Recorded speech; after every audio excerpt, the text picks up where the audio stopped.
বর্তমানের viral giants এর পেস্তা কুলফি আইসক্রিমটা আমি অনেক দিন ধরে খুঁজতেছিলাম। ফেসবুকে আমি অনেকগুলো ভিডিও দেখছি যে এই আইসক্রিমটা খাইতে নাকি খুবই খুবই মজা, বাট আমি কোথাও এতদিন এটা খুঁজে পাইনি। আজকে হঠাৎ করেই দেখি বটতলায় একটা দোকানে এই আইসক্রিম বিক্রি করতেছে, তো আমি সাথে সাথে আইসক্রিমটা নিয়ে নিয়েছি। এবার অন্তু বলতেছে, তুমি ফেসবুকে রিভিউ দেখে আইসক্রিম কিনতেছো, এর আগের বার কি হয়েছিল মনে নাই তোমার? আমি তো ওভার কনফিডেন্ট হয়ে তাকে বলছি যে এই আইসক্রিমটা খাইতে অনেক মজা হবে। আসলে এই আইসক্রিমের টেস্ট কেমন ছিল তার অনেস্ট রিভিউ আমি আপনাদেরকে দিতেছি। তার আগে যারা এই আইসক্রিম নিয়ে অনেক ভালো ভালো রিভিউ দিছিল তাদের আইডি পেজের নাম আমাকে একটু কমেন্ট সেকশনে মেনশন করে দেন তো, কারণ আমি যাদের ভিডিও দেখছিলাম তাদের আইডির নাম পেজের নাম আমি ভুলে গেছি। এই জঘন্য টেস্টের একটা আইসক্রিম মানুষের কেমনে ভালো লাগতে পারে, মানে আমি জাস্ট অবাক হয়ে যাইতেছি।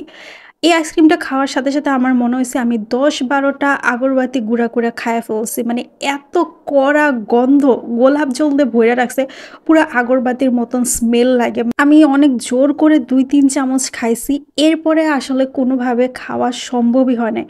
মানে আমি কি বলবো, এত বিশ্রী তোমার টেস্ট। এটা খাওয়ার পরে মানে কি অনুভূতি? তোমার 150 টাকা দিয়ে তুমি আইসক্রিম কিনছো। একবার কিনেছি আর জীবনেও কিনবো না। What's your feelings? বিষয়টা হচ্ছে শখের তোলা 80 টাকা, শখ হয়েছিল, কিনছি, খাইছি, শেষ। 80 টাকা হইলে তো ঠিক আছিল, বাট তুমি তো 150 টাকার জিনিস কিনছো। শখের তোলা 150 টাকা হয়ে গেছে আর কি। এই আইসক্রিমের ফ্লেভারটা মুখ থেকে সরানোর জন্য আমি চা খাইছি, আর আমার 150 টাকা দিয়ে লাভের মধ্যে লাভ হয়েছে এই 2টা চামচ, তাছাড়া আমার পুরো টাকাটাই লস। আমার জাস্ট মনে হইতেছে যে আমি এখন বমি করে দিব। মানে আমি জীবনে যদি আর কোনো দিন মানে ভাইরাল কোনো আইসক্রিম দেখে সেটা খাই, তাহলে পরে আমার নাক নাই কান নাই, আমি নির্লজ্জ, আমি বেহায়া। এর আগে একবার স্যাভোয়ের একটা ম্যাঙ্গো আইসক্রিম অনেক ভাইরাল হয়েছিল, ওইটা খাওয়ার পর একবার মারা খাইছিলাম, তারপর আমার শিক্ষা হয় নাই। আমি আবার এটা ট্রাই করছি, তাও ভালো যে আমি ডিসকোনটা ট্রাই করি নাই। যাই হোক, আজকের পরে মানে আমার নিজের উপরে নিজের এমন মেজাজ খারাপ লাগতেছে যে আমি এই কাজটা কেন করতে গেছি। আর আসলে মানুষজনকে বিশ্বাস করা যাবে না।